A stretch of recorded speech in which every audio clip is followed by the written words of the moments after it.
Menstrual cycle पढ़ लिया बच्चा सभी ने? मेंस्ट्रुअल साइकिल आर्तव चक्र, देखिए फटाफट, कुछ खास इसमें नहीं है। इसको हमने क्या करना है, 4 पार्ट में बांट लेना। पहला 1 से लेकर के 5 दिनों तक, दूसरा 6 से लेकर के 13 दिन तक, और इस 28 दिन में रखना है इसको एवरेज। उसके बाद ये 14वां दिन 14th डे, और उसके बाद आपका 15 से 28 तक। अब इन सब में होता क्या है, बस केवल आपको ध्यान यही रखना है, ठीक है। कौन से फेज को क्या कहते हैं, बस वो नाम भी याद रखिएगा। इसको क्या कहते हैं, मेंस्ट्रुएशन फेज,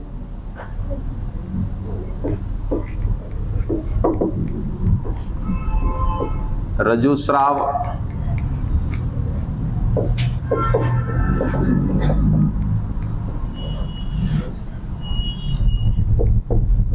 पुटकीय अवस्था, फॉलिकल स्टेज, ओव्यूलेशन,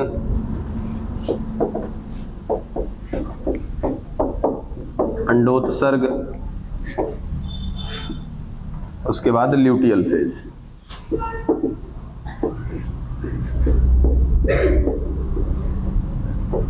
ये 4 अवस्था का नाम आप याद रखिए, ठीक है। इधर इधर फोकस यहाँ करिए।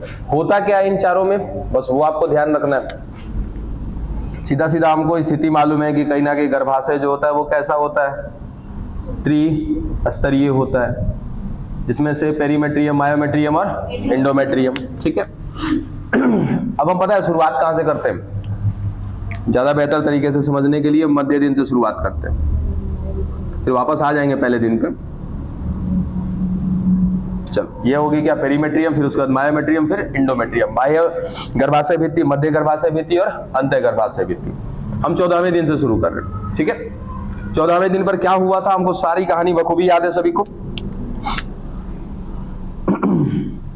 यहां से कहीं ना कहीं ओवरी से क्या हुआ था, ओव्यूलेशन हुआ था, ठीक है। यहां से ओवम आकर के वेट कर रहा था, और ओवम निकलने से पहले ही क्या बन चुका था, एक हार्मोन जिसका नाम है क्या, एस्ट्रोजन। और इस एस्ट्रोजन ने जाकर के क्या किया था, इस यूट्रस का इनर वॉल बना दिया था, ठीक है। ये कौन रहा आपका, एंडोमेट्रियम।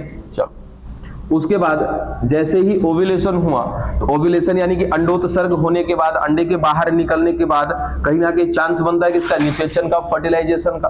तो इस गर्भाशय की अंतःभित्ति के साथ ही उस युग्मनज को ले जाकर के जोड़ना है जाइगोट को। उसके लिए इसको क्या करना पड़ेगा, मेंटेन करना पड़ेगा। और इसके बिहाइंड का भी एक कहानी देखा था कि ये जहां से निकला था कहीं ना कहीं वो कौन था, एक स्ट्रक्चर जिसका नाम था ग्राफियन फॉलिकल या ग्राफियन पुट्टिका। उस ग्राफियन पुट्टिका को तोड़ के ये बाहर निकला, तो वो ग्राफियन पुट्टिका पीले रंग के कहीं ना कहीं स्ट्रक्चर में कन्वर्ट हो जाती है संरचना में, जिसको नाम दिया था कॉर्पस ल्यूटियम। उस कॉर्पस ल्यूटियम से एलएच क्या करवा रहा था, लगातार एक हार्मोन बनवा रहा था जिसका नाम था प्रोजेस्टेरॉन। अब ये प्रोजेस्टेरॉन क्या कर रहा था, तो इसी गर्भाशय की अंतःभित्ति को मेंटेन करने का काम कर रहा था। चलो, यहां तक की कहानी हमें सब कुछ पता है। ये कहानी कब की, 14वें दिन की, ठीक है। 14वें दिन पर ये ओव्यूलेशन हो गया। अब इसको क्या चाहिए, शुक्राणु चाहिए, ठीक है। तो पहला कंडीशन देखते हैं कि शुक्राणु नहीं मिला, तो नहीं मिला तो क्या होगा भाई, तो नहीं मिला तो धीरे धीरे 14वें दिन से इंतजार कर रहा है, ओवम से लास्ट तक इंतजार करता है। जितना समय बीतेगा उतना ज्यादा ओवम की फर्टिलिटी कैपेसिटी क्या होती जाएगी, कम होती चली जाएगी, ठीक है ना। अब ज्यादा दिन तक इंतजार करेगा, उसके बाद शुक्राणु मिलेंगे तो चांस बनेगा कि मतलब बहुत कम से कम चांस बनेंगे क्या होने के, फर्टिलाइजेशन, निषेचन होने के। अंततः ये महीने के अंत दिनों तक क्या किया, इंतजार किया, ठीक है। 14वें दिन से निकल करके 28वें दिन तक क्या कर रहा है, इंतजार कर रहा है। अब इसके बाद कहानी क्या होगी इसकी, खत्म, यानी कि अब ये फर्टिलाइज होने के लायक नहीं रहा। तो नहीं रहा तो क्या करना पड़ेगा, इसको बाहर निकालना पड़ेगा। तो अब हमारा ये मेंस्ट्रुअल साइकिल का लास्ट डेट कंप्लीट हो गया। अब वापस कब आ जाएंगे, पहले दिन पर।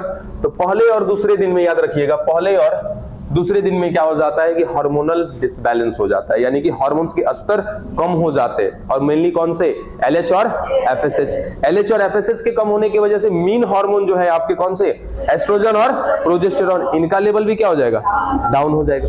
अब ये प्रोजेस्टेरॉन ही मेंटेन रखा है किसको, इंडोमेट्रियम को। जैसे ये डाउन होगा यह क्या हो जाएगा, टूटना चालू हो जाएगा। और टूटना चालू हो जाएगा उसके बाद लगभग ये 3 दिनों तक ब्लीडिंग के रूप में बाहर आता रहेगा, यानी कि तीसरा, चौथा और 5वां दिन क्या होगा कि लगभग ये 3 दिनों तक इंडोमेट्रियम बना किसका होता है, ये पूरा का पूरा रक्त का बना होता है।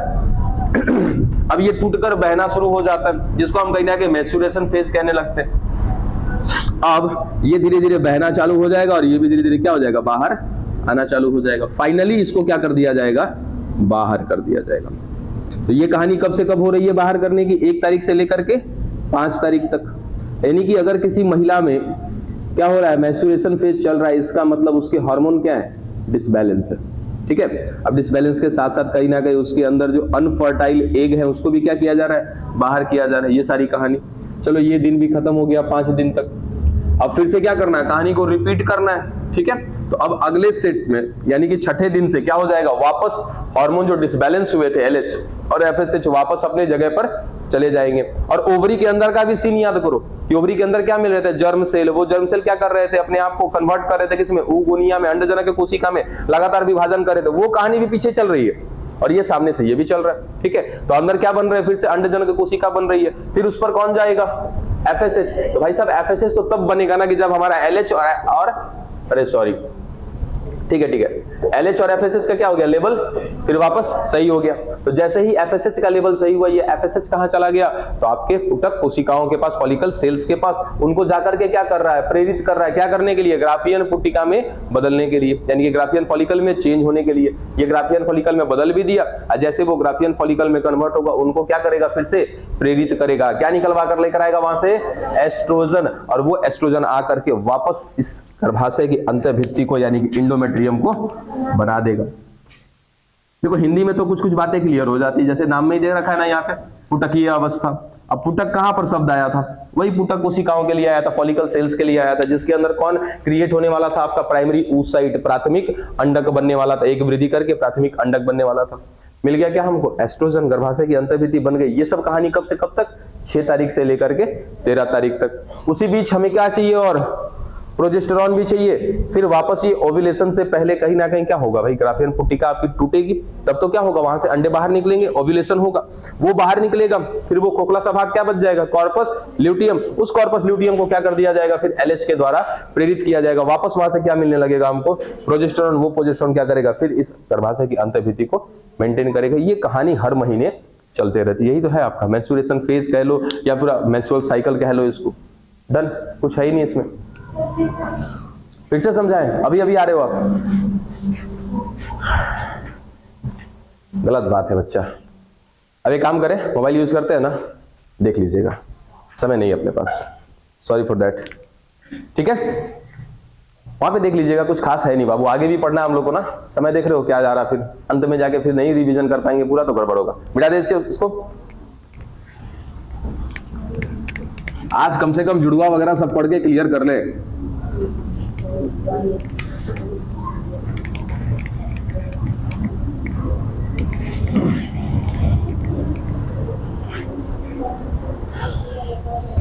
चलिए अब ध्यान दीजिए बाबू जरा, एक बात बताओ, क्या हमने मेल गैमेट का फॉर्मेशन, किसकी आवाज आ रही है, मेल गैमेट का फॉर्मेशन कर लिया? मेल गैमेट के रूप में किसको बना दिया, स्पर्म को। दूसरा, क्या हमने फीमेल गैमेट भी बना दिया? ठीक है, ओवम सेल बना दिया। अब क्या कराना होगा, फर्टिलाइजेशन। ठीक है, तो फर्टिलाइजेशन के प्रोसेस को देखते हैं, यानी कि सीधा सीधा हम क्या पढ़ने जा रहे हैं, निषेचन, फर्टिलाइजेशन।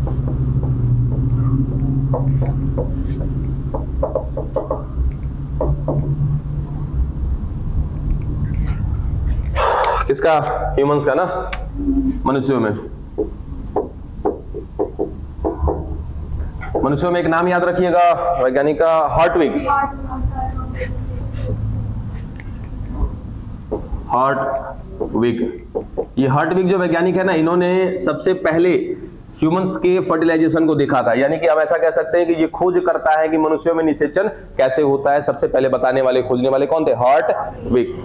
अब इन्होंने क्या देखा, क्या समझा, तो वो बात हमें ऑलरेडी पता है। इन्होंने यही बताया कि एक ओवम सेल है, अब प्लस क्या आने वाला है? एक स्पर्म सेल आने वाला है। ठीक है, इसका न्यूक्लियस कैसा होगा? N होगा। इसका न्यूक्लियस भी कैसा होगा? N होगा। N इन द सेंस कि यहाँ पर कितने गुणसूत्र होंगे? 23। यहाँ पे कितने होंगे? 23। जब इनका फर्टिलाइजेशन होगा, जिसको हम कहते हैं क्या? केंद्रक संलयन कहते हैं, फ्यूजन कहते हैं। उसके बाद एक ऐसा सेल बनेगा जो कैसा होगा? 2N होगा। इसको नाम दिया जाएगा क्या? जाइगोट। और इसके अंदर गुणसूत्रता कितनी होगी? 46। ठीक है, यही बात को समझाई थी किसने? हार्टविग ने। डन, ये बात आपको भी पता है पहले से ही। ठीक,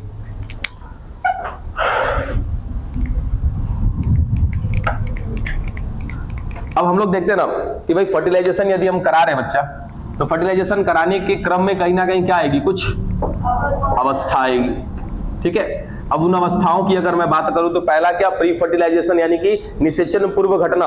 तो निषेचन पूर्व घटना में क्या बनने चाहिए? युग्मक बनने चाहिए। वो बना के देख लिया क्या हमने? ठीक है, उसके बाद क्या आएगा? दूसरा निषेचन। ये आ गया निषेचन पूर्व घटना में। फिर दूसरा आ रहा है क्या? निषेचन। और निषेचन कराने के लिए आपको पहले से पता है ना कि जो मेल गैमेट होता है, यही पे लिख देते हैं, जो मेल गैमेट होता है यही क्या होता है? चलयमान होता है। चलयमान, जिसको कहते हैं मोटाइल। फीमेल गैमेट जो होता है मोटाइल नहीं होता है, उसको मोटाइल कराने के लिए दूसरे अंग सहायता करते हैं। ठीक है, बाकी ये आपका जो स्पर्म है वो कहीं ना कहीं क्या होता है? मोटाइल होता है। और ज्यादातर ऑर्गेनिज्म में यही देखा गया है कि जो भी मेल गैमेट्स होते हैं वही क्या होते हैं? चलयमान होते हैं, चल सकते हैं, मोटाइल होते हैं। ठीक है, अब क्या करना होता है? एक मेल क्या करेगा? अपने मेल गैमेट को फीमेल रिप्रोडक्टिव ऑर्गन सिस्टम में क्या करने वाला है? ट्रांसफर करने वाला है, जिसको क्या कहते हैं? स्थानांतरण। चलो, ये ट्रांसफर कर देगा। अब इस बीच में कहीं ना कहीं क्या होगा भाई? तो मेल गैमेट को ट्रांसफर करने के लिए एक्सटर्नल जेनाइटल ऑर्गन का यूज करेंगे। एक्सटर्नल जेनाइटल ऑर्गन यानी कि बाह्य जननेंद्रिय का। और बाह्य जननेंद्रिय कौन था? पेनिस। इसकी सहायता से, सिसन की सहायता से क्या करेगा? एक नर अपने शुक्राणुओं का त्याग करेगा या स्थानांतरण करेगा। कहां? मादा के योनि भाग में, वेजाइनल पार्ट में। चलो, वेजाइना में क्या कर दिया? स्थानांतरण कर दिया। ठीक है, इस प्रोसेस को क्या नाम देते हैं हम लोग? स्थानांतरण। युग्मकों का स्थानांतरण कह सकते हो, युग्मक का स्थानांतरण, ट्रांसफर ऑफ गैमेट। क्या कराने के लिए? फर्टिलाइजेशन कराने के लिए। चलो, बोला ट्रांसफर हो गया। ठीक है, अब ट्रांसफर हो गया तो इससे बीच में कुछ कुछ बिंदु याद रखिएगा जरा। सबसे पहला कि एक सामान्य पुरुष, एक सामान्य कहने का मतलब एक हेल्दी मैन। ठीक है, एक नॉर्मल आदमी जो सब कुछ सही है, उसका हेल्थ वेल्थ, वो आदमी एक बार के इजेकुलेशन में, इजेकुलेशन मतलब कि वीर्य का जब इसके शरीर से बाहर निकलता है वीर्य, उसको क्या कहते हैं? वीर्य स्खलन। तो एक बार के वीर्य स्खलन में, सीमन इजेकुलेशन,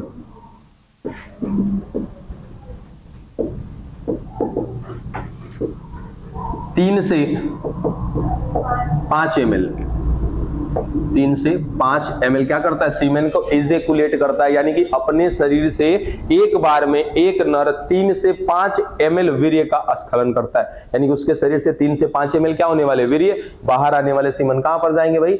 योनि भाग में चले जाएंगे। और इस 3 से 5 ml वीर्य में, 3 से 5 ml सीमेन में लगभग याद रखना 30 से 40 करोड़ क्या होते हैं? शुक्राणु होते हैं। ठीक है, 30 से 40 करोड़ क्या मिल रहे हैं? शुक्राणु मिल रहे हैं। अब ये सब प्रोसेस कहां पे हुआ है? तो ये कहीं ना कहीं यूट्रस हो गया, यूट्रस के वॉल हो गए।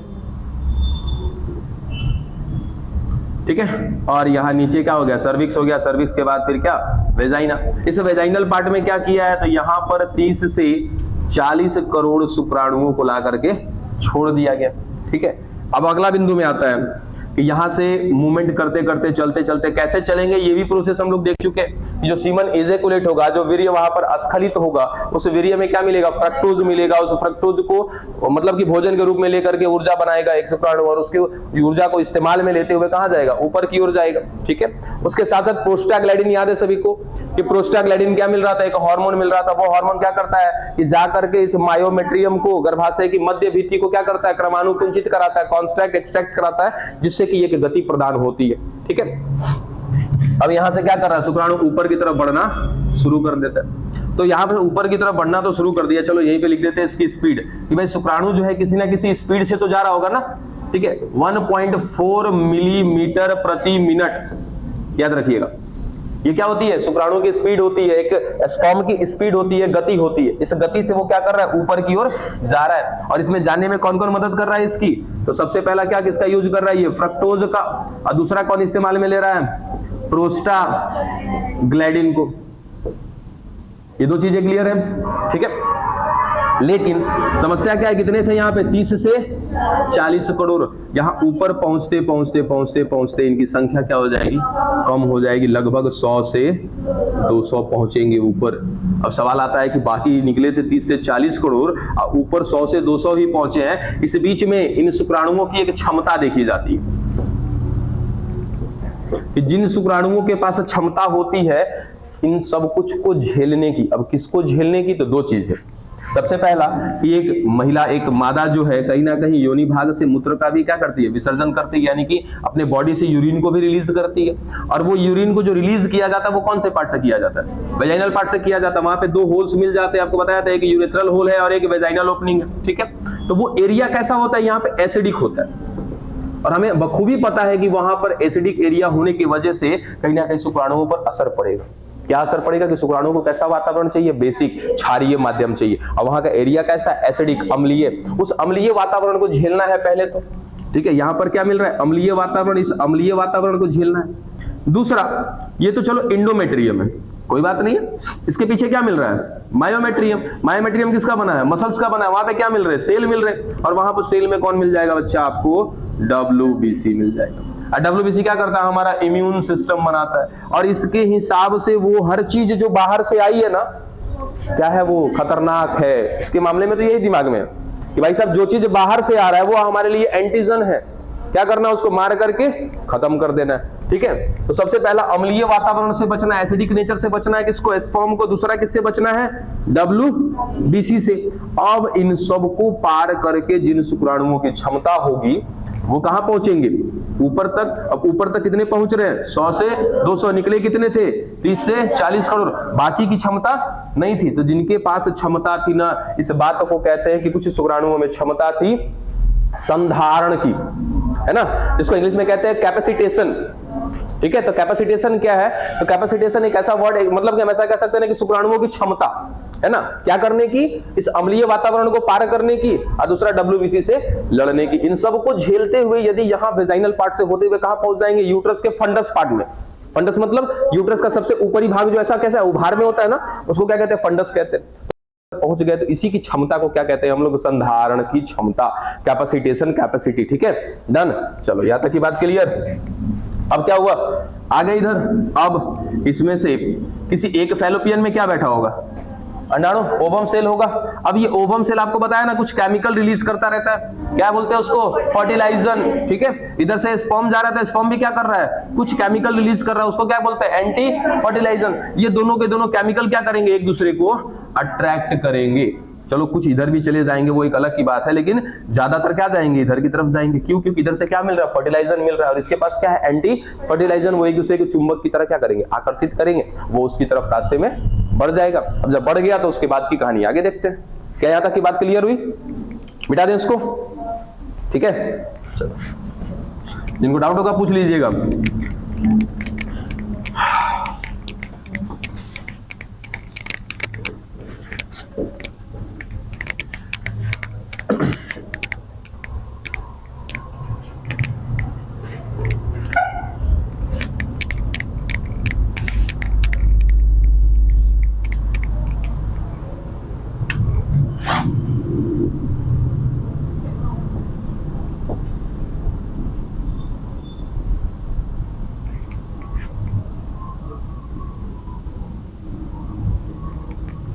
चलिए, ओवम सेल यहां पर मिल गया,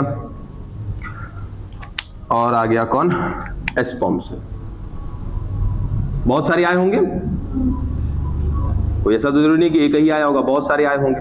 ठीक है, सारे लगे होंगे क्या करने के लिए, इसको फर्टिलाइज करने के लिए। तो मेन जो टॉपिक है हमारा वो क्या है, फर्टिलाइजेशन या अंडाणु भेदन उसको कहते हैं, ऐसा लिख सकते हैं।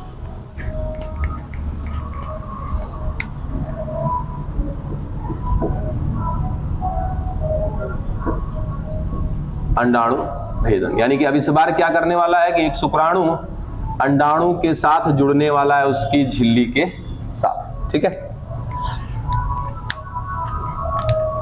हमने अंडाणु तो बना लिया था, ओवम तो बना लिया था, लेकिन ओवम के साथ कुछ स्ट्रक्चर देखना बाकी था। देख लो,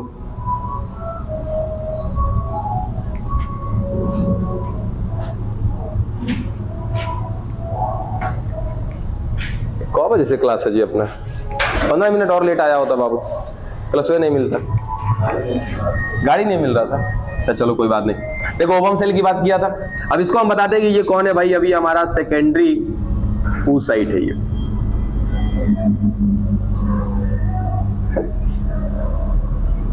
याद है सेकेंडरी oocyte कौन था? अच्छा एक मिनट पूछ लें किसी से।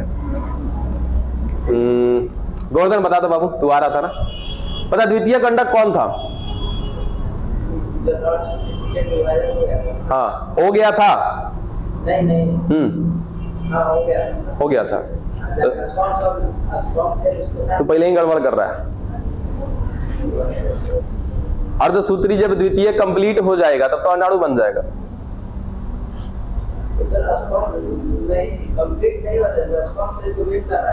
अच्छा हम ऐसा कह सकते हैं कि सेकेंडरी oocyte वही है जो फैलोपियन ट्यूब में मिल रहा है। चल इसकी कौन सी अवस्था में जाके रुका हुआ था ये? इसका विभाजन कौन सी अवस्था में रुका हुआ था? मेटाफेज में। कौन से मेटाफेज में? हट जा, याद हो गया सबको? ये जाकर के मेटाफेज में रुका हुआ था। कौन से मेटाफेज? सेकंड में रुका हुआ था। ये कहां पर? अरे मेटाफेज कंप्लीट कर लिया, एनाफेज में रुक गया। ठीक है, कहने का सेंस वही था। चल अब मेटाफेज कंप्लीट किया, prophase second, metaphase second complete किया, एनाफेज में जाकर के रुक गया। ठीक है, अब जब ये बाहर निकलता है ना, कहां से बाहर निकला था तनिक याद करो तो इसके बाहर कुछ ऐसा लेयर मिल रहा था क्या? Graafian follicle. ठीक है, और इस ग्राफियन फॉलिकल के अंदर था ये देखो, ये क्या था? ग्राफियन फॉलिकल के अंदर था। इस ग्राफियन फॉलिकल को तोड़ा गया था, तोड़ने के बाद इसको बाहर निकाला गया था। ठीक है, तो बाहर तो निकल गया, और इसके बाहर जो ये ग्राफियन फॉलिकल्स थे, है ना, या पूरा जो ग्राफियन फॉलिकल का जो स्ट्रक्चर था, इसमें जो सेल्स थे इनको हमने क्या बोला था? Follicle cell. याद आ रहा है क्या? पुटक कोशिका। ठीक है ना, तो ये पुटक कोशिका की कुछ मात्रा अभी भी इसके बाहर रहती है। ठीक है, याद है ना क्या? पुटक कोशिका की कुछ मात्रा अभी भी इसके बाहर रहती है। अच्छा दूसरी चीज कि इसके बाहर एक खुद का अपना लेयर है जिसका नाम है जोना पैलोसिडा। पहला लेयर याद रखिएगा, जोना पैलोसिडा।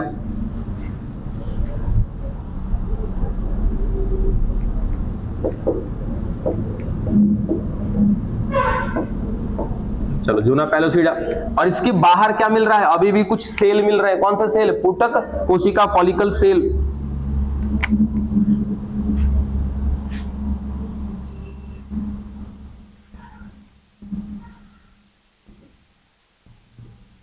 और इनके वजह से भी क्या बन रहा है कि प्रोटेक्टिव लेयर बन रहा है। ठीक है, उस लेयर को, जिस लेयर में कौन मिल रहे हैं? फॉलिकल सेल मिल रहे हैं, उसको कहते हैं बच्चा कोरोना रेडिएटा। कोरोना रेडिएटा, इसको भी साइड में लिखते हैं।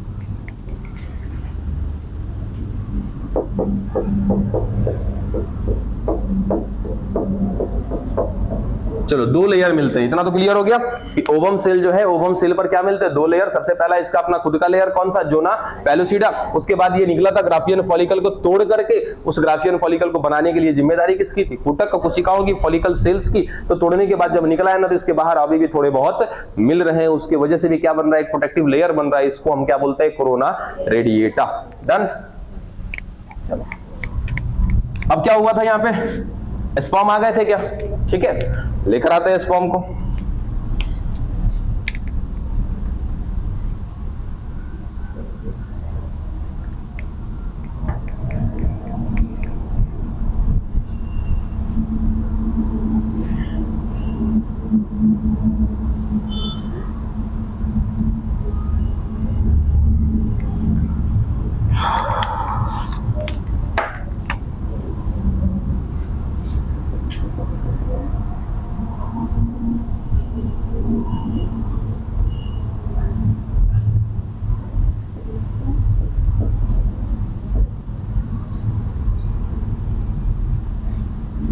चलो ये स्ट्रक्चर था, ठीक है।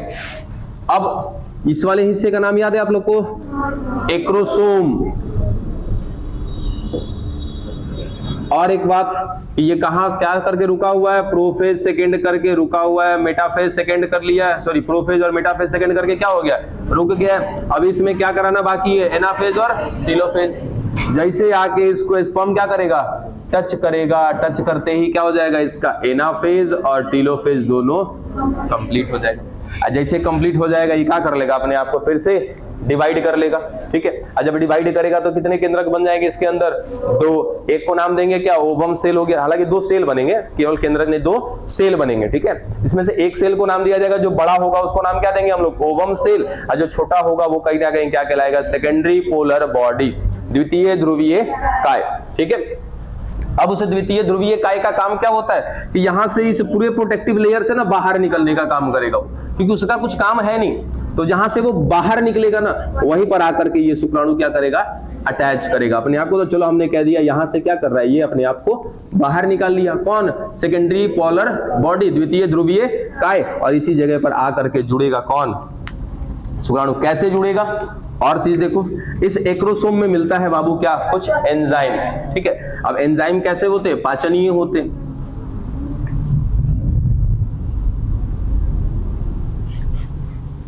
सबसे पहला कोरोना डाइजेस्टिव एंजाइम, जिसको कोरोना पाचनीय एंजाइम कहते हैं। दूसरा जोना लाइसिन एंजाइम, जोना लाइसिन एंजाइम, ठीक है। अब यहां से कहीं ना कहीं ये इसका हेड क्या कर रहा है, रिलीज कर रहा है, यहां से निकलने चालू हो गए क्या, एंजाइम। और सबसे पहला एंजाइम कौन, कोरोना पाचनीय एंजाइम। कोरोना पाचनीय एंजाइम किसको पचाकर खत्म कर देगा, कोरोना रेडिएटा को। चलो ये वाला लेयर यहां से खत्म, पूरा लेयर नहीं खत्म हो रहा है, जहां पर स्पर्म जुड़ रहा है वहां पर, ठीक है। दूसरा कौन सा है, जोना लाइसिन एंजाइम। ये जोना लाइसिन एंजाइम क्या करेगा, जोना पेलुसिडा को पचा देगा, यानी कि यहां पर ये जोना पेलुसिडा भी खत्म हो गया। चलो यहाँ पे रास्ता बन गया, और ये धीरे धीरे धीरे धीरे क्या हो जाएगा बच्चा, खत्म, क्योंकि ये पाचनीय एंजाइम है। एंजाइम यहाँ पे यूज में आ रहा, तो एंजाइम क्या होगा, खत्म होगा। और फाइनली इसको ला करके यहाँ पर जोड़ा जाएगा। और जोड़ने के लिए जिम्मेदार कौन, एक और एंजाइम याद रखना, किसको, हाइल्यूरोनिडेज।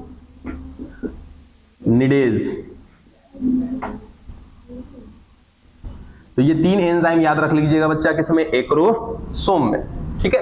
अब आकर के यहां पर जुड़ गया। अब जुड़ने के बाद ये कौन, न्यूक्लियस। ये न्यूक्लियस भाई साहब उठेंगे यहां से और आकर के इसके अंदर, ठीक है। और यहां पर कौन है, एक है सेंट्रियोल, जिसका नाम है क्या, तारक केंद्र। ये तारक केंद्र भी क्या आ जाएगा, इसी के अंदर आ जाएगा। चलो ये क्या हो गया, न्यूक्लियस हो गया। ये कौन हो गया, सेंट्रियोल हो गया। तारक केंद्र है, ये भी क्या है, न्यूक्लियस है। ये न्यूक्लियस किसका है, ओवम सेल का है। इसके अंदर कितने गुणसूत्र है, 23। इसके अंदर भी कितने गुणसूत्र, 23। अब ये कहानी आएगी थोड़ी देर बाद। ये सब कुछ हो गया, ठीक है। अब यहां पर ना कुछ स्ट्रक्चर देखने को मिल रहा है। सबसे पहला एक ये वाला स्ट्रक्चर जो कोन शेप है, ठीक है, और जाकर के जुड़ा है, किसके साथ जाकर के जुड़ा है, ओवम सेल के साथ। इसको नाम दिया जाता है बच्चा फर्टिलाइजिंग कोन, निषेचन कीप, निषेचन कीप, फर्टिलाइजिंग कोन या फर्टिलाइजेशन कोन। डन। और कुछ छूट रहा है इसमें नाम, हाँ वलकुटीय कण बना लेते हैं अभी, जस्ट इसके बाद आएगा वो प्रोसेस। और इसमें याद रखिएगा बच्चा, हाँ हाँ हाँ, एक स्ट्रक्चर इनके अंदर याद रखिएगा जिनको कहते हैं कॉर्टिकल मॉलिक्यूल। कॉर्टिकल मॉलिक्यूल, वलकुटीय कण। ये मिटा दे आगे, चलो यहीं पे देख लेते हैं। अब क्या हो गया, फर्टिलाइजेशन हो गया। जो हमें चीज डालनी थी स्पर्म के द्वारा वो डाल दिया गया। मेन पॉइंट क्या था हमारा, यहां से क्या भेजना है, न्यूक्लियस, और दूसरा क्या भेजना था, एक सेंट्रियोल भेज दिया इसने। अब भेजने के बाद अब ये क्या करेगा, यहां से बाहर ये अलग हो जाएगा। अब अलग होते के साथ ही ये लेयर वापस जुड़ गया, ठीक है। फिर उसके बाद यहाँ पर आपका जो ना पैलेसिडा मिल रहा था ये भी अपने आप को मेंटेन कर लेगा। उसके बाद कौन, कोरोना रेडिएटा भी अपने आप को मेंटेन कर लेगा। ठीक है, अब समस्या क्या बनी रहती है ना कि मान लो कि कोई और भी अगर आ गया स्पर्म, हालांकि इसको घेर के रखा है चारों तरफ से, हम तो केवल एक ही स्पर्म का देख रहे हैं, चारों तरफ से इसको स्पर्म ने घेर रखा है, बाकी स्पर्म के पास भी क्या मिल रहा है, एक्रोसोम मिल रहा है। ठीक है, इनके पास भी ये सारे के सारे एंजाइम है, ये सारा एंजाइम अगर लगा दिया तो ऑलरेडी ये तो फर्टिलाइज हो गया है ना, ये जाइगोट बन चुका है। ठीक है, तो अब दोबारा कोई इसको फर्टिलाइज ना करे, इसके लिए ये खुद का जो जाइगोट बना है ना, ये अपने लिए एक एक्स्ट्रा प्रोटेक्टिव लेयर तैयार करता है। ठीक है, जिसको हम लोग क्या बोलते हैं, फर्टिलाइजिंग मेम्ब्रेन। ठीक है, निषेचन झिल्ली। अब वो कौन बनाता है, तो ये दिख रहे हैं कॉर्टिकल मॉलिक्यूल्स, इसमें कॉर्टिकल कण, वल्कुटीय कण, ये क्या करते हैं, एक लेयर स्रावित करते हैं। वो लेयर किसके ऊपर होता है, जोना पैलोसिडा के ऊपर। ये लो एक और लेयर बन गया। अब एक तरह का क्या हो गया, ये प्रोटेक्टिव लेयर हो गया, और ये लेयर बतला रहा होता है कि भाई साहब क्या हो चुका है, फर्टिलाइजेशन कंप्लीट हो चुका है। ठीक है, तो ये हो गया आपका निषेचन झिल्ली। निषेचन झिल्ली को स्रावित करने के लिए या बनाने के लिए कौन रिस्पॉन्सिबल, तो याद रखिएगा कॉर्टिकल मॉलिक्यूल्स। अब बन गया क्या इसके बाहर, निषेचन झिल्ली। ठीक है, एक ऐसा मेम्ब्रेन जो अब आगे किसी दूसरे किसको, स्पर्म को अटैच नहीं होने देगा। रीजन कि इस प्रोटेक्टिव लेयर को पचाने के लिए, किसको, निषेचन झिल्ली को पचाने के लिए कोई भी स्पर्म के एक्रोसोम में ऐसा एंजाइम नहीं पाया जाता, इसलिए अब दूसरा भले कोई यहां पर स्पर्म सेल आ जाए लेकिन अब इसको पचा नहीं पाएगा। फाइनली क्या हो गया बच्चा, फर्टिलाइजेशन कंप्लीट।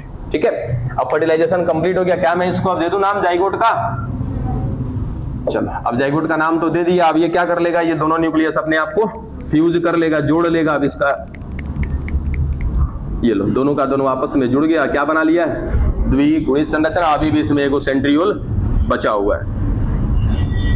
ठीक है, अब कोई बताएगा सेंट्रियोल का काम क्या होता है, विभाजन कराने में मदद करना।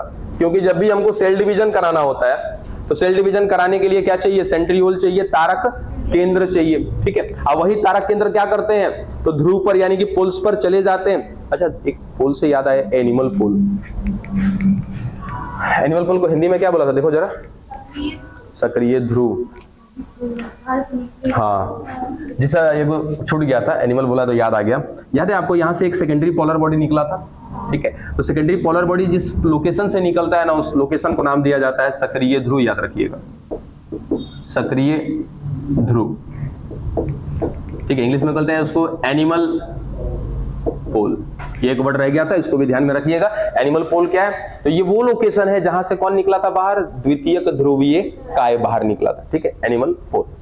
अब क्या बात कर रहे थे कि भाई अब इसमें क्या होने वाला, अच्छा सेंट्रियोल की बात कर रहे थे कि जब भी हमको क्या कराना होता है बाबू, सेल डिवीजन। देखो सेल डिवीजन क्या होता है कि ये एक हमारे पास सेल, इसके अंदर क्या, एक न्यूक्लियस। ठीक है, और कोई और कोशिका का मदद करे ना करे, कोई और सेलुलर ऑर्गन मदद करे ना करे, लेकिन सेंट्रियोल का मदद होता है। ठीक है, सेंट्रियोल पहले सेंट्रोसोम के रूप में होता है, इसको हम क्या बोलते हैं, तारक काय। ठीक है, दो सेंट्रियोल जब एक साथ जुड़ जाते हैं, कैसे, एल शेप में, ऐसे, तो उसको क्या बोलते हैं, तारक काय बोलते हैं, सेंट्रोसोम। ठीक है, अब ये जाकर के टूटेगा, यानी कि इनका स्ट्रक्चर टूट जाएगा, एक सेंट्रियोल यहां पर और एक सेंट्रियोल यहां पर चले जाते हैं। और इस न्यूक्लियस के अंदर क्या होते हैं, क्रोमोसोम्स होते हैं। और जैसे जैसे हम आगे बढ़ते जाते हैं प्रोसेस में, जब आप सेल डिवीजन पढ़ोगे तो वहां पता चलता है कि ये केंद्रक गायब हो जाता है। केंद्रक के अंदर, इस न्यूक्लियस के अंदर जो क्रोमोसोम होते हैं वो आकर के ऐसे एक लाइन में लग जाते हैं। ठीक है, और ये लाइन में लगते हैं और यहां से क्या बनता है, एक फाइबर बनता है जिसको स्पिंडल फाइबर बोलते हैं, तर्कु तंतु बोलते हैं। अब ये तर्कु तंतु क्या करते हैं, गुणसूत्र को, क्रोमोसोम को पकड़ के खींचना चालू करते हैं, तो इधर आधे चले आएंगे नीचे, आधे चले जाएंगे ऊपर, फिर वापस इन पर क्या बन जाएगा, न्यूक्लियस का लेयर बन जाएगा। फाइनली हमारे पास एक ऐसा सेल होगा जिसके अंदर एक नहीं कितने न्यूक्लियस हो जाएंगे, दो। यहां तक के प्रोसेस को क्या बोलते हैं, कैरियोकाइनेसिस बोलते हैं। तो कैरियोकाइनेसिस कराने के लिए किसने मदद किया बच्चा, आपका सेंट्रियोल ने मदद किया, तारक केंद्र ने मदद किया। अच्छा, इसी से जुड़ा एक सवाल पूछे, जिनको आएगा बस बताइएगा। तारक केंद्र जो है तर्कु तंतु का निर्माण करते हैं। ठीक है, ये तर्कु तंतु बने होते हैं एक प्रकार के प्रोटीन के, और उस प्रोटीन का नाम क्या है, मुझे पता था किसी को याद नहीं होगा। एनीबॉडी, नहीं याद है? कोशिका चक्र याद है?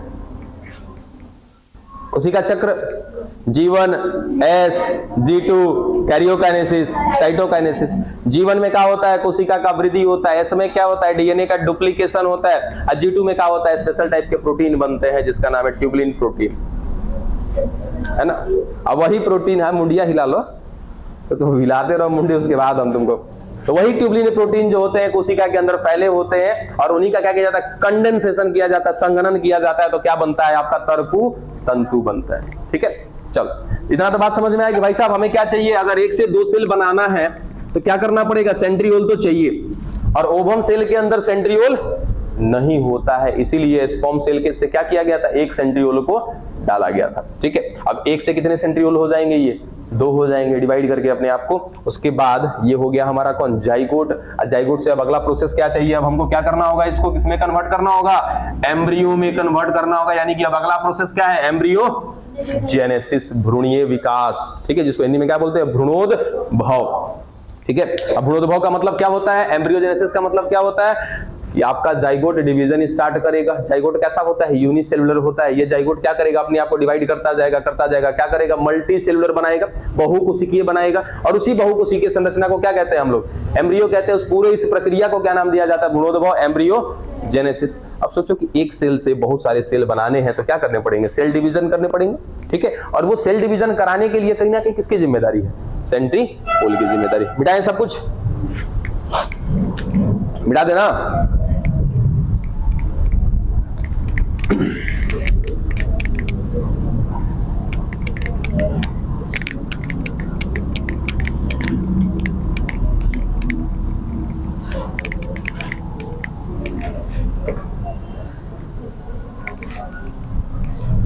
मेरी आवाज बंद नहीं होती है कि आप लोग की शुरू हो जाती है। अब देखो,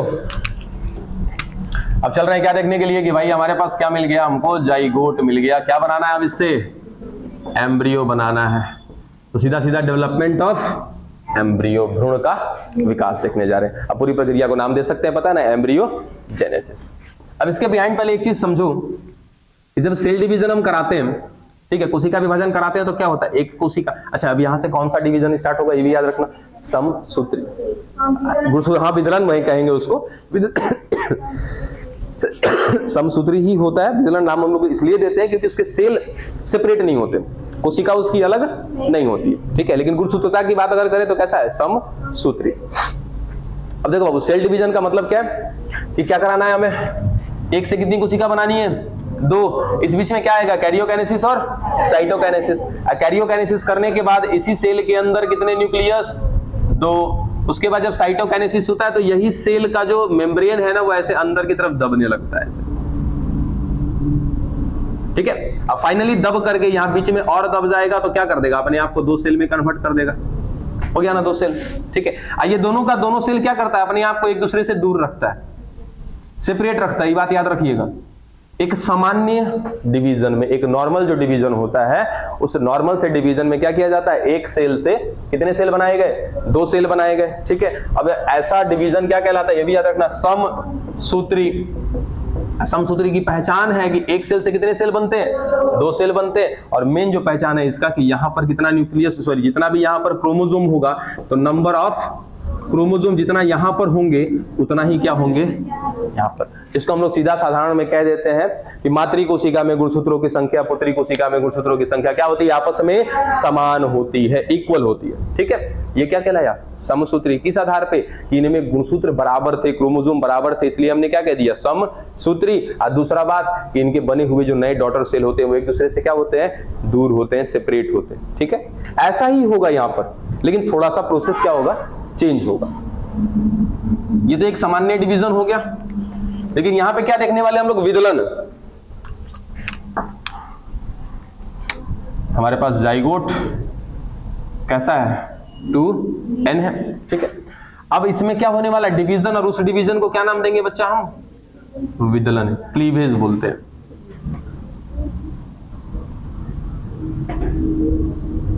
अब एक सामान्य डिवीजन, एक नॉर्मल से डिवीजन में और क्लीवेज में क्या अंतर होता है? देखो, यहां से क्या बनेगा? 1 से 2 सेल बनेंगे क्या? दोनों कैसे बनेंगे? 2n बनेंगे। कोई परिवर्तन नहीं होगा, जैसा गुणसूत्र यहां पर वैसा ही गुणसूत्र यहां पर मिलेगा। लेकिन एक अंतर दिख रहा है, ये अपने आप को सेपरेट नहीं कर रहे हैं, एक साथ में रख रहे हैं, ठीक है। अब ये दोनों भी क्या करेंगे, वापस डिवीजन करेंगे। और एक खास बात याद रखना कि जब भी हम कोशिका डिवीजन कराते हैं, सेल डिवीजन कराते हैं ना, तो सेल डिवीजन कराने के लिए एक चक्र हमें याद होना चाहिए। उस चक्र को कहते हैं cell cycle. G1, S, G2 karyokinesis, उसके बाद साइटोकाइनेसिस, ठीक है। तो इसमें जो जीवन फेज होता है, इस जीवन फेज में कोशिका क्या करती है, वृद्धि करती है, ठीक है।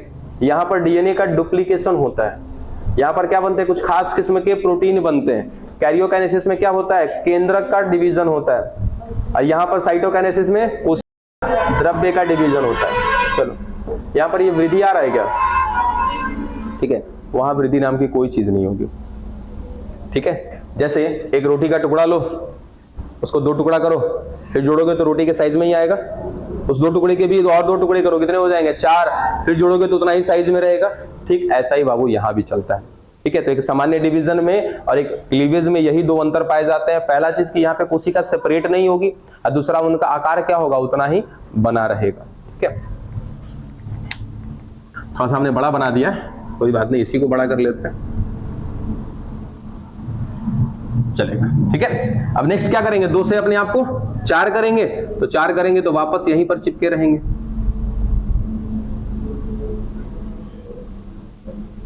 ज्यों का त्यों, ठीक है। अब इन सेल्स को याद है क्या कहते हैं, कोरक खंड, ब्लास्टोमियर,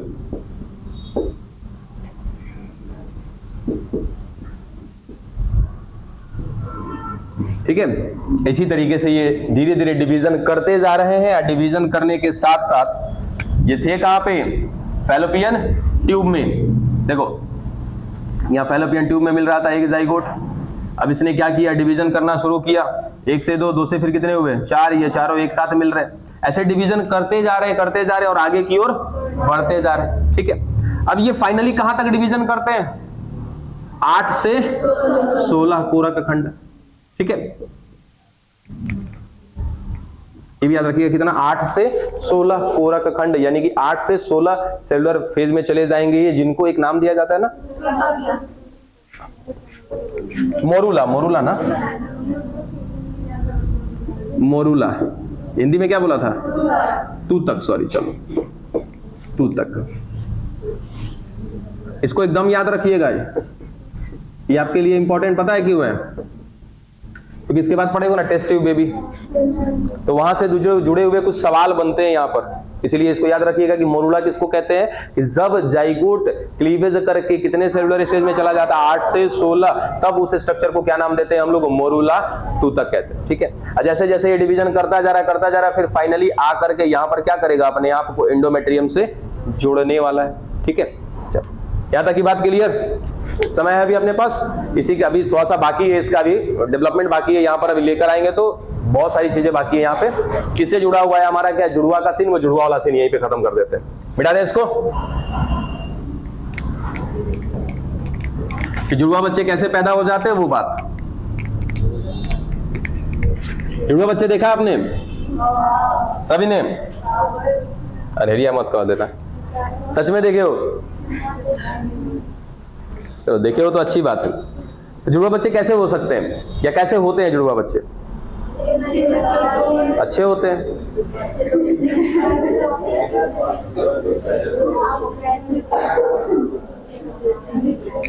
देखो पता है जुड़वा 2 तरीके के हो सकते हैं,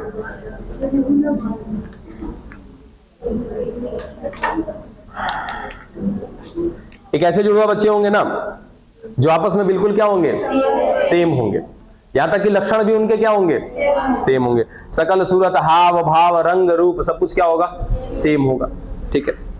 और एक ऐसे होंगे जो जुड़वा तो है, जुड़वा कहने का मतलब कि एक ही टाइम पे एक ही गर्भ में जन्म लिए, ठीक है, इसलिए हम क्या कह रहे हैं, उसको जुड़वा कह रहे हैं, लेकिन वो सेम आपस में नहीं होंगे। अब इसके पीछे का लॉजिक क्या है, जो जानते हैं अच्छी बात है, जो नहीं जानते देखिएगा 1 मिनट 2 मिनट में समझ में आ जाएगी बात।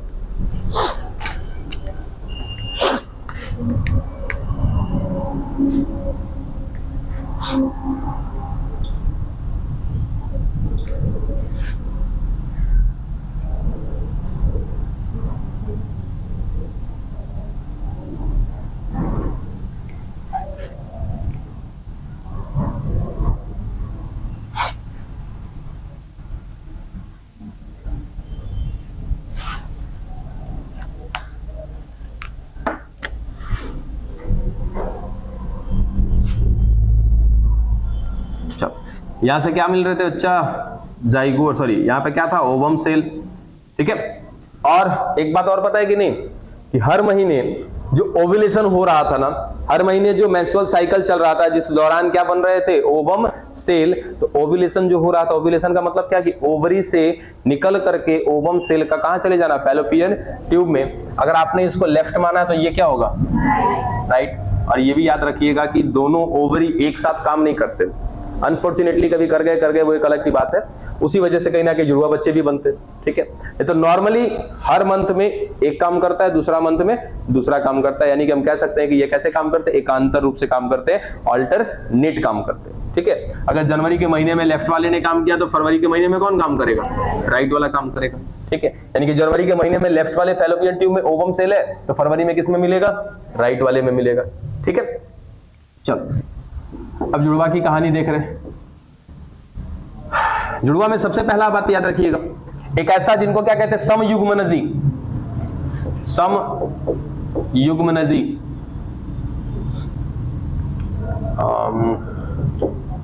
होमोजाइगोट था, क्या था इंग्लिश नाम देखो जरा, मोनोजाइगोट, मोनोजाइगोटिक, मोनोजाइगोटिक। और इसको क्या कहते हैं, आइडेंटिकली सेम भी कहते हैं ना।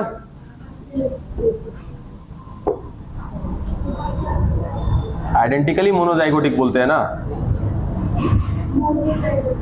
अरे वो तो है ही गया, आइडेंटिकली कुछ करके कहते हैं, आइडेंटिकली इसको कहते हैं क्या, समरूप। चलो इतने सारे नाम है, क्लियर करते हैं सबको। देखो यहाँ ध्यान दो, क्या लिखा, मोनोजाइगोटिक। मोनो माने एक, जब जुड़वा बच्चे एक ही जाइगोट से बने तब की बात। ठीक है, हमने क्या देखा था अभी विदलन, क्लीवेज। क्लीवेज में क्या बात कही थी, ये डिवीजन करता जाएगा, ठीक है, लेकिन अलग नहीं होगा।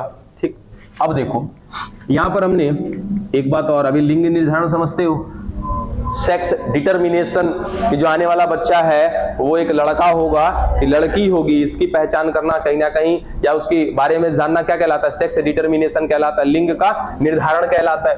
अब मान लिया जाए कि एक ओवम सेल यहां पर है, ठीक है, और ओवम सेल के अंदर जब मिलेंगे तो क्या मिलेंगे, XX क्रोमोसोम मिलेंगे, जो सेक्स को जाकर के आगे डिटरमाइन करते हैं, लिंग का निर्धारण करते हैं। ठीक है, X और X। और एक स्पर्म सेल में क्या मिलता है, चलो दो तरह का स्पर्म सेल यहां पर लेकर के आते हैं, X Y, दो तरह का छोड़ दीजिए, दूसरा ऐसा ना सेपरेट ही कर देते हैं इसको, एक को कर देते हैं X, दूसरे को कर देते हैं Y। ठीक है,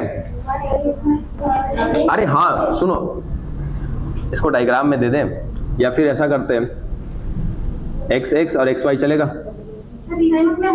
अरे हाँ, थोड़ा सा सेपरेशन कैसे करें,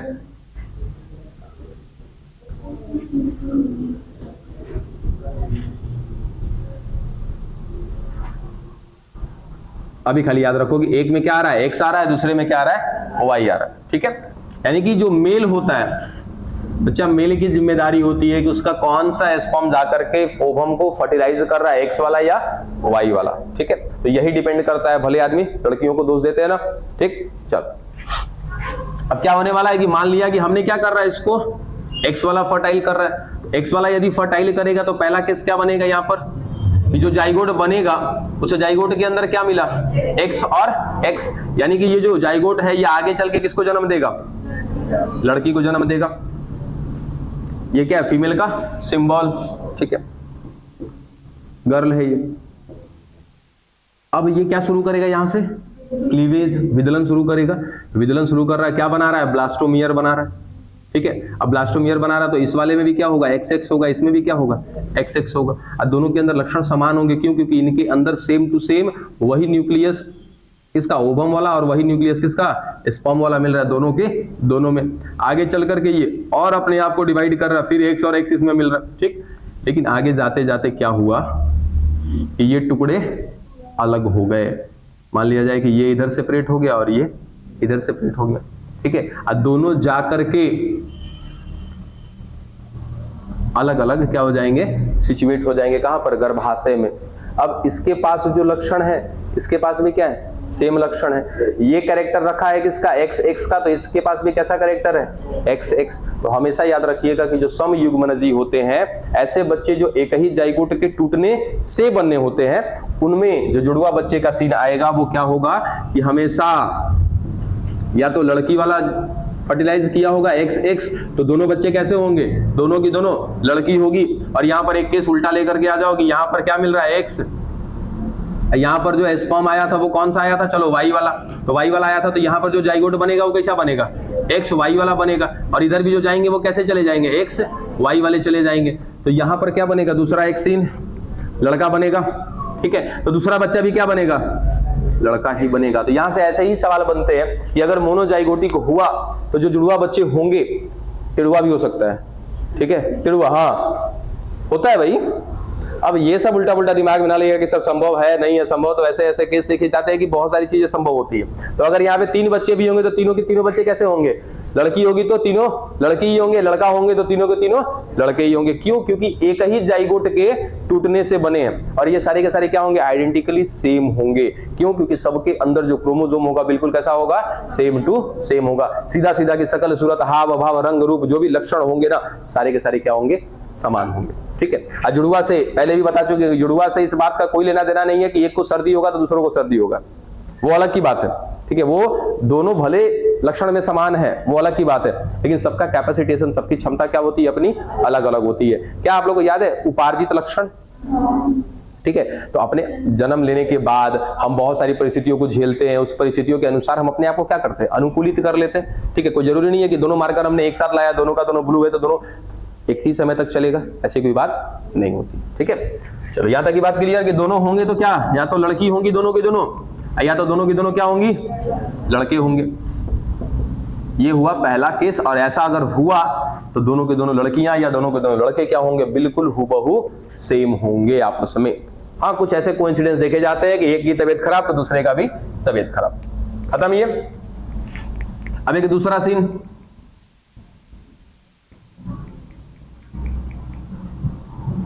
नॉन आइडेंटिकल ना, डाइजाइगोटिक बोल देते हैं उसको। ये मोनोजाइगोटिक था, अभी क्या डाइजाइगोटिक, ठीक है। ये नॉन आइडेंटिकली सेम हो जाएंगे, ये असमरूप कह देते हैं इसको। और विषम युग्मनजी ना, विषम युग्मनजी। अब ऐसे में क्या हुआ, तो हमने तो अभी अभी कह दिया था ना बाबू कि एक ही फैलोपियन ट्यूब काम करता है, लेकिन कभी कभार कोइंसिडेंटली ऐसा हो जाता है कि दोनों का दोनों फैलोपियन ट्यूब क्या कर देता है, ओव्यूलेशन कर देता है, ठीक है। यानी कि दोनों के दोनों फैलोपियन ट्यूब में क्या मिल रहे हैं, ओवम सेल मिल रहे हैं। चलो इनके पास तो एकदम फिक्स है कि क्या मिलेगा बाबू, एक्स वाला कैरेक्टर मिलेगा, ठीक है। अब स्पर्म तो बहुत सारे रिलीज होते हैं, उसमें से कुछ स्पर्म के पास क्या होगा, एक्स वाला कैरेक्टर होगा, किसी के पास क्या होगा, वाई वाला कैरेक्टर होगा। चलो एक सीन ऐसा लेकर के आते हैं कि यहां पर केवल सिंबल लिखते हैं। चलो ये एक्स हो गया फीमेल वाला, इधर लेकर आते हैं मेल वाला। चलो फीमेल वाले के पास क्या, एक्स हमेशा रहेगा। और इधर जो मेल आपका स्पर्म आया, मान लिया जाए कि इधर एक्स वाला आ गया, ठीक है। एक्स वाला आ गया तो यहां से क्या बनेगी, एक लड़की बन जाएगी। चलो यहां पर भी अगर हम लेकर के आते हैं कि एक्स वाला ही आ गया तो यहां से भी क्या बनेगी, एक लड़की बनेगी। तो यहां पर पहला केस क्या लेकर आते हैं कि जो ऐसा हुआ जहां पर दो अलग अलग जाइगोट आएंगे और दोनों अलग अलग क्या करेंगे, आकर के यहां पर अटैच हो जाएंगे। तो दो बच्चे यहां भी बनेंगे, एक ही टाइम पे दो बच्चे, तो क्या कहेंगे इसको भी, ट्विंस का नाम दे देंगे, जुड़वा का नाम दे देंगे। लेकिन जब दो अलग अलग जाइगोट से बनेंगे तो क्या क्या स्थिति बनेगी, पहला ये दोनों क्या हो सकती हैं, लड़कियां हो सकती हैं, ठीक है। ये दोनों की दोनों लड़कियां हो सकती हैं। दूसरा केस कि मेल वाला क्या ला दिया, यहाँ पे वाई ला दिया, ये भी क्या ला दिया, वाई ला दिया। तो दोनों के दोनों क्या हो सकते हैं, लड़के हो सकते हैं यहाँ पे दोनों के दोनों। तो दोनों सीन क्या बनेगा, दूसरा वाला कि दोनों का दोनों बच्चा क्या हो सकता है, मेल हो सकता है, लड़का हो सकता है। एक तीसरा केस कि यहाँ पर एक को ला दो क्या, एक्स, उधर एंड दो क्या, वाई। तो तीसरा एक केस क्या बनेगा कि एक लड़की और एक लड़का, एक लड़की बन सकती है, दूसरा लड़का बन सकता है। तो जहां पर दो अलग अलग जाइगोट शामिल होते हैं वहां पर 3 तरीके का केस बनता है कि जुड़वा बच्चे या तो लड़का लड़का हो सकता है, या लड़की लड़की हो सकती है, या तो एक लड़का और एक लड़की हो सकती है। और ये जुड़वा बच्चे आपस में कभी भी समान नहीं होंगे। रीजन, ये अलग अलग जाइगोट से बने हैं, अलग अलग इनमें क्या होंगे, कैरेक्टर होंगे, अलग अलग लक्षण पाए जाएंगे, इसीलिए इनका शकल सूरत वगैरह मैच नहीं करेगा। ठीक है, जुड़वा इसलिए है कि एक ही टाइम पे एक ही घर में पल रहे, इसलिए इनको क्या बोल दिया, जुड़वा बोल दिया। डन, ये ठीक है आपकी जुड़वा की कहानी। अब मेन जो आपका टॉपिक रह गया है इसमें कि इसके बाद यहां पर एम्ब्रियोजेनेसिस कैसे होता है, क्या चीजें होती हैं, कैसे डेवलपमेंट होता है, फिर बनना क्या है वहां पे, प्लेसेंटा वगैरह बनना है, वो सब चीजों को देखना है। अब बताओ किसी का कोई सवाल है तो पूछ लो।